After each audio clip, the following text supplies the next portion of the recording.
So, Speaker Gingrich, it sounds like Congresswoman Bachmann does not believe that Wall Street is to blame for the financial mess. You've said that the current protests on Wall Street are, in your words, the natural product of Obama's class warfare. Does this mean that these people who are out there protesting on Wall Street across the country have no grievance? No, let me draw a distinction. I think virtually every American has a reason to be angry. I think virtually every American has a reason to be worried. I think the people who are protesting on Wall Street break into two groups. One is left-wing agitators who would be happy to show up next week on any other topic.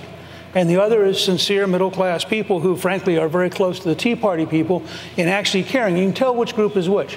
The people who are decent, responsible citizens pick up after themselves. The people who are just out there as activists trash the place and walk off and are proud of having trashed it. So let's draw that distinction.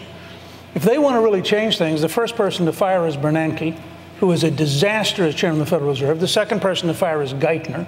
The fact is, in both the Bush and the Obama administrations, the fix has been in. And I think it's perfectly reasonable for people to be angry, but let's be clear who put the fix in. The fix was put in by the federal government. And if you want to put people in jail, I want to second what Michelle said. You ought to start with Barney Frank and Chris Dodd, and let's look at the politicians who created the environment, the politicians who profited from the environment, and the politicians who put this country in trouble. Clearly you're not saying they should go to jail. Well, in Chris Dodd's case, go back and look at the countryside deals. So, in Barney Frank's case, go back and look at the lobbyists he was close to at Freddie Mac. All I'm saying is, so if you were everybody in the media who wants to go after the business community ought to start by going after the politicians who have been at the heart of the sickness which is weakening this country, and ought to start with Bernanke, who has still not been exposed for the hundreds of billions of dollars. And let me just say one more thing. I want to repeat this.